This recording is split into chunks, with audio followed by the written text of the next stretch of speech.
Hello and welcome to Q&A Thursday. Fantastic to be here. Geez, those Thursdays roll around quickly, don't they? Anyway, it's fantastic to be here. I've got some really great stuff to share with you today.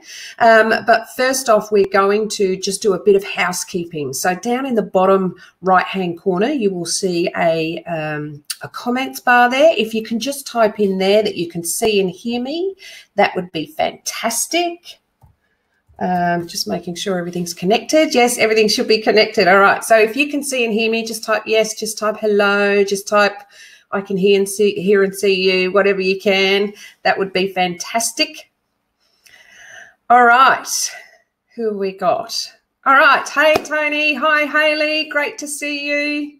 Fantastic. All right. Looks like Leanne. Hello, Leanne. Fabulous. All right, we've got a few more on the line. They might be lurking, but that's okay. All right, so I'm going to presume that we can all be seen and heard, which is fantastic. All right, so I've got some great stuff to share with you today.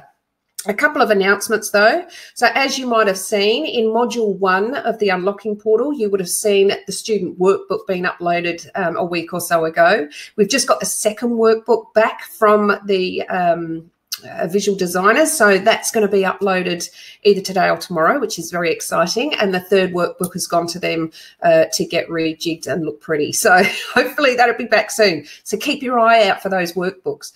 It was a bit of feedback that we got from some of our members. They said they love it, all the text, but they want to be able to download it so they can take it with them and all those sorts of things. So those things are coming, so watch out for that. Okay, so what we're going to talk about today came up in some face-to-face training quite recently that I was doing with a team of new leaders. And it was all about them saying to me, look, I don't think the team trust each other. So their team members were just not collaborating, weren't trusting each other and all those sorts of things, which leads on to some really awful behaviours that we'll talk about today. So what we're going to talk about is how can you recognise when that's happening, when there's no trust in your team, and then what can you do about it? And believe you me, this is not something that can be done really, really quickly because it's usually a cultural thing. It's something that's been over time has manifested itself. So it takes a little while for it to be turned around. The only time that you can turn it around really quickly is if you get rid of your whole team and bring a whole new people in. And, you know, that's usually not really the way that we can work. So let's share my screen with you so I can take you through some of the bits and pieces that we've got here today. Okay, let's start. Okay, here we are. You can see me down here. Fantastic. So, as I said, we're going to talk about, you know, why does your team not trust each other? What does that look like? And then what can you do about it going forward? So let's have a look. So what does it look like? So they don't share knowledge. So what you'll find is they keep things to themselves. So there's no sort of cooperation between each other. So if somebody's job actually is aligned with somebody else's job and they need to know some information, sometimes that information is withheld. And the reason they're withholding information, because it's a bit of a power play thing. I know this, I know it's going to make your job better, but you know what? You've annoyed me, so I'm not going to tell you. So it's a bit of a power play. So if you can see that in your team, you can rest assured that you've probably got some people that are not trusting each other. And it, you know, brings on other behaviours too that are really not kosher for the workplace. So what's another thing they do? They blame each other. So there's lots of finger pointing. So there's no accountability. So all of a sudden you'll say, okay, we didn't reach this milestone. Can you tell us what happened? Oh, it was Jack's fault. Oh, it was Jane's fault. Oh, Sally did it. You know, so all of a sudden there's all this finger pointing and blame and nobody is taking accountability. So that could be a number of reasons why that's happening. Number one, it could be that because they fear mistakes, because in the past there's been some dire consequences when mistakes have happened. So they'd rather shove the load onto somebody else than take it themselves. And so, or number two is that they're just embarrassed and fearful that the consequence could be they could lose their role, lose their position, lose their standing in the team. So this is a bit fear-based more than anything else. And also, obviously, there is not a culture of accountability in that team. So therefore, it's okay to go pointing to people and, you know, not taking any accountability yourself. So to turn this around, it's more about how do we embrace mistakes. So I think I've told this story before, but I'm going to just tell you again. There's what's the ice creamery? Something in Jerry's, not Tom, I want to say Tom and Jerry's, but it's not. There's a famous ice creamery place that do this fantastic different flavors. And if you go onto their website, they've also got a graveyard of all the mistake flavors that they made. And they actually celebrate that in a fun and interesting way. They have a headstone for it. Here lies peanut butter and gravy, or whatever it is, and they embrace their mistakes, and they, you know, people can go and comment on them and all that sort of stuff. So, you know, find some Ben and Jerry's. Thanks, Leanne. That's it. I was going to say Tom and Jerry's. I knew it wasn't that. Ben and Jerry's. Thanks, Leanne. So yes, so find a way that, as long as the mistake hasn't caused any sort of severe injury or safety concerns, or it hasn't lost you so much product that the company's losing money. If it's a mistake that can be rectified, then how do we learn how to embrace that mistake and not make it a fearful thing so people start pointing fingers at each other? How can we say, okay, guys, we didn't get to our milestone. Let's brainstorm why we didn't get there. Let's brainstorm how we can do it different next time. And let's pat each other on the back for coming up with these really great ideas. So you're putting a positive slant on that sort of stuff. Otherwise, you're going to get the blame game, because people are fearful of the consequences of any mistakes or something that might be made. The next one is undermining each other. So what you're going to find is if people don't trust each other in your team, they're going to start undermining each other. They're going to make life difficult for each other. And it might not be everybody, but you're going to have a few people that obviously don't trust or dislike each other, and they're going to start undermining and just go, well, I know this particular thing is going to make that person's job easier, but I'm just not going to do it. And all of a sudden you've got this conflict, and it's just going to fester and get worse. So it's something that we need to jump on to straight away. And we need to draw a line in the sand. And we'll talk more about that later on down the track. But it's watch out for this, because it's absolutely really toxic in the environment, in the workplace, if it's happening. Another thing to look out for is backstabbing. So if they're talking about each other behind each other's back, and there's rumours going around and, you know, all that sort of stuff, you can rest assured that you've got a team that aren't trusting each other. And it might not be the whole team. It might be just a few people or half the team or whatever. But if you've got this, it's going to spread and fester. So we need to be able to nip it in the bud and make sure that we do something about it early. With regards to backstabbing, first off, what we need to do is pull the team together and talk about zero tolerance on backstabbing. And or you don't even have to call it backstabbing. People talking about each other, people spreading rumours, zero tolerance. It's not going to happen. It doesn't happen because of these reasons. It makes people feel excluded. It's adverse to our mental health. It's, you know, you can say all these things that, you know, the reasons why, and tell everybody that if you do hear it, there's going to be consequences, and there'll be disciplinary consequences. So you're going to draw that line in the sand straight away in front of the whole team. And then if it happens, you need to follow up with that. You need to follow up with some crucial conversations with people, and you need to say that this is, remember, we've said this is zero tolerance. And, you know, you were talking about Sally in the lunchroom while she wasn't there, telling everybody how crap she is at a particular task. I'm telling you now, that's not on. So those first conversations would be like coaching, supporting conversations to remind them that there's zero tolerance. If it continues, then speak to your HR person and start getting some discipline in there, because you do not want this stuff to happen. It's really going to be detrimental to you trying to create a team that work together and collaborate. So we need to put a stop to this. The next one, if they're not cooperating, if you're finding that, you know, even in a team activity, if you've got something that you're all doing together, if you can see some are automatically drawn to go with them and there's people that are being excluded, then you can see that they're not cooperating well together.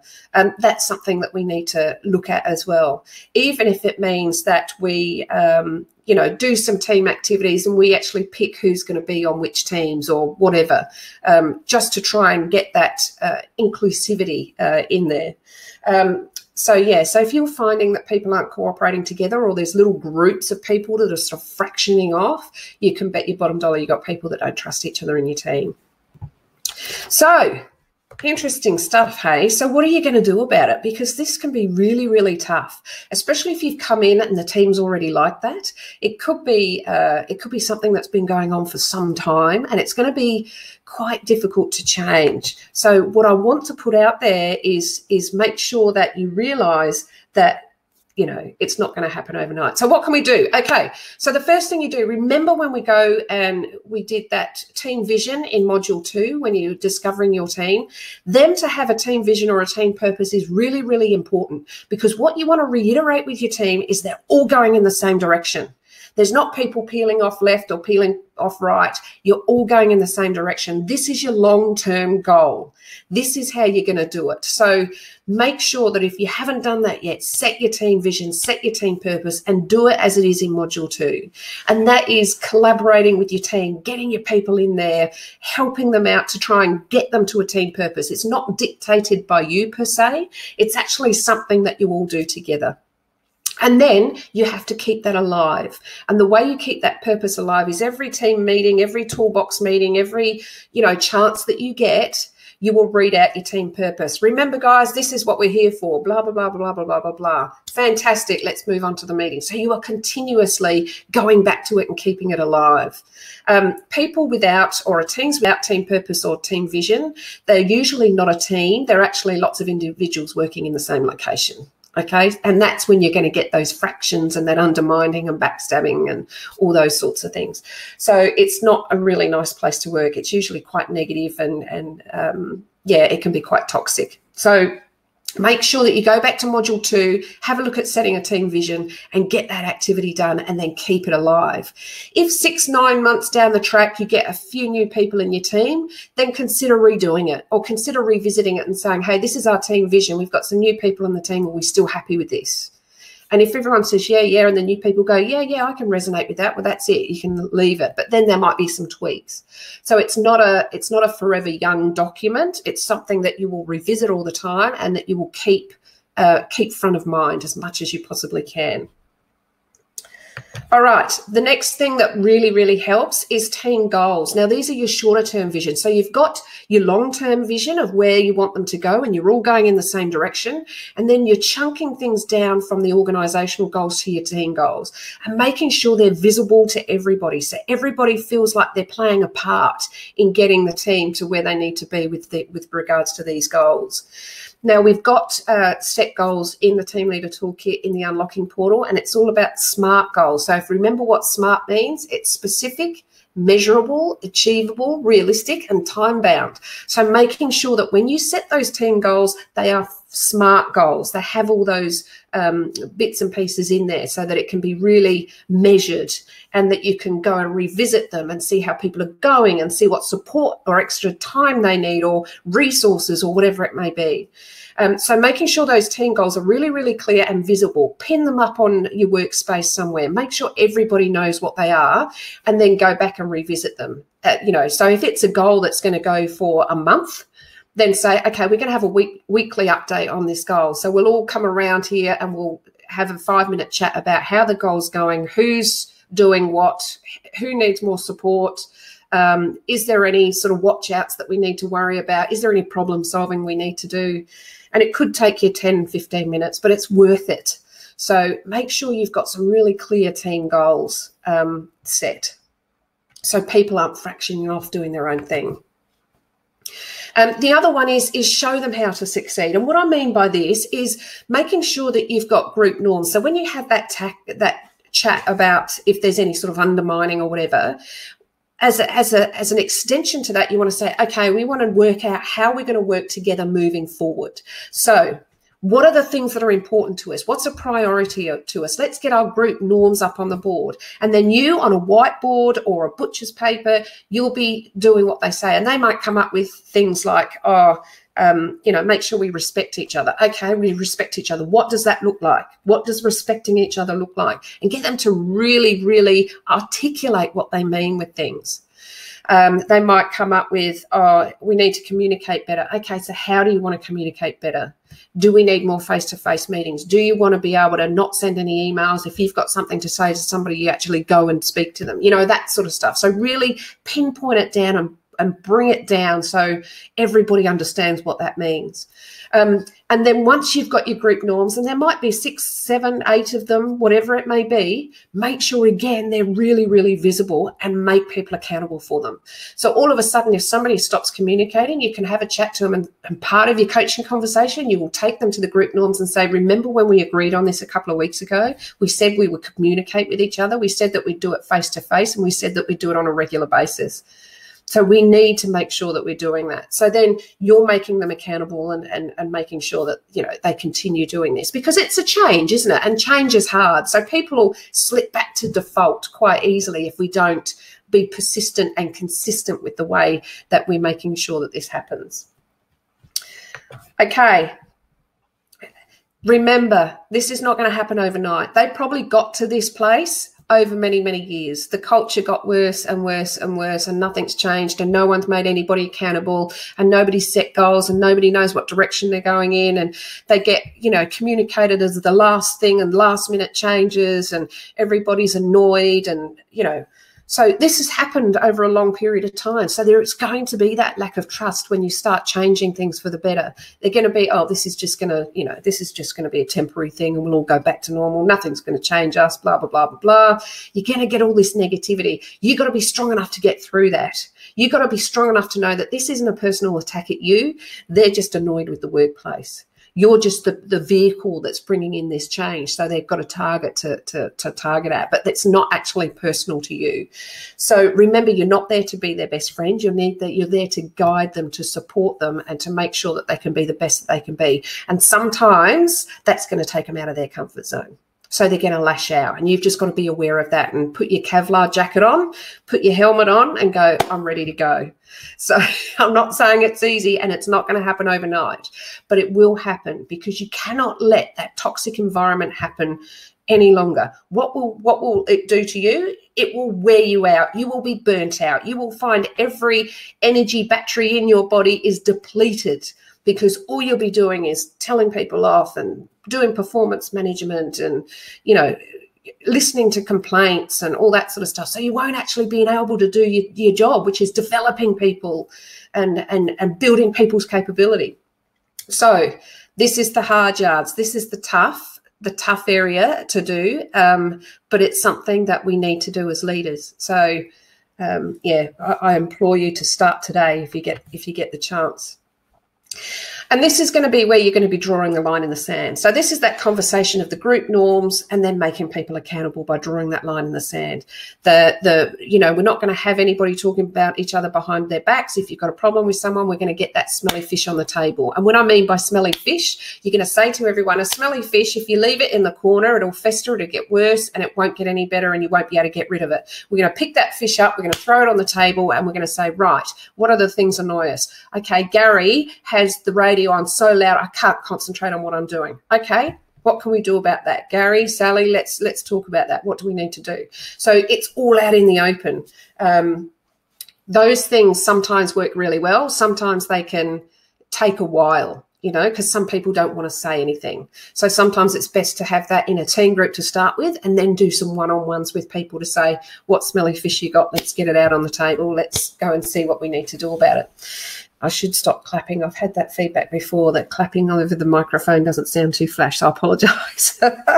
Okay, so yes, draw that line in the sand. Make sure that we know, make sure that they know that this is the change that's going to happen. It is going to be our new future. This is what our future is going to look like.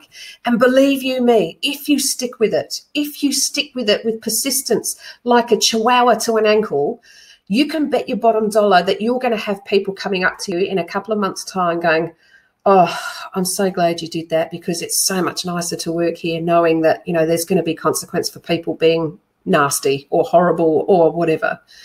And you're going to turn some people around. Those people that were sitting on the fence are absolutely going to love it. And then the other people that are going to be pushing back, you're going to get one or two that are going to keep being oppositional. You know what? At some point you can say to them, look, you know, we've had some coaching, you've had support, you know, this has been a general theme that you've been repeating. Please show cause why we should keep you here in this team.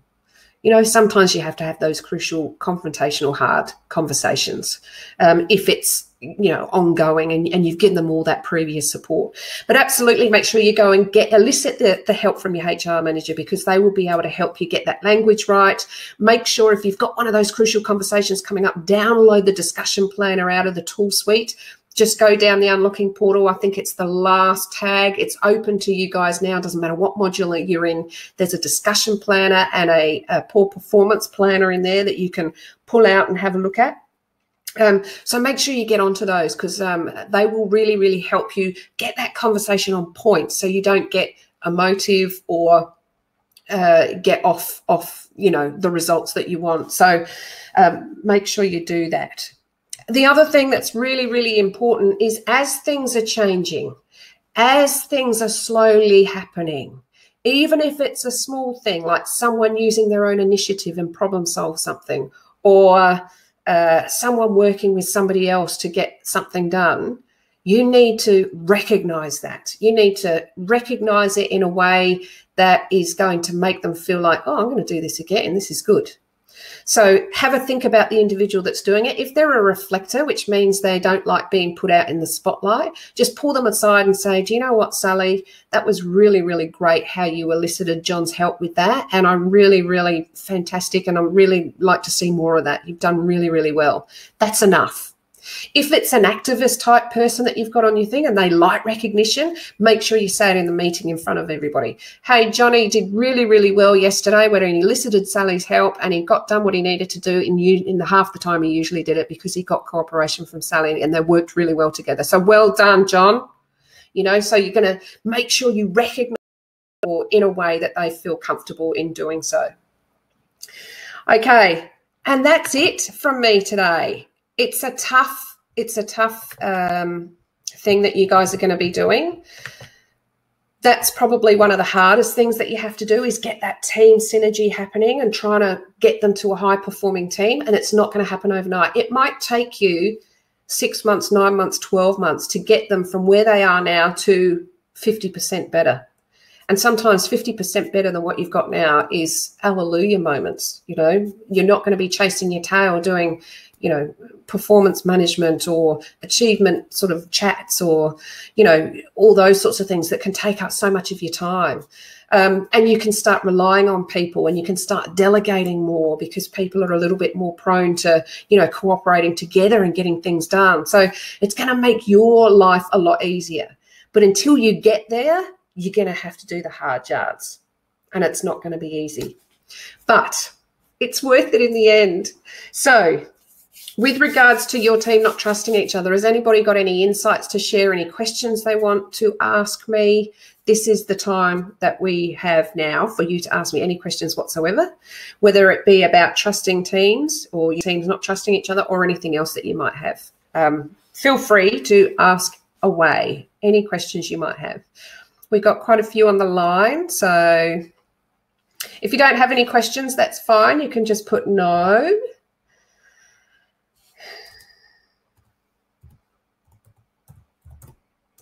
I'll give you a couple of seconds.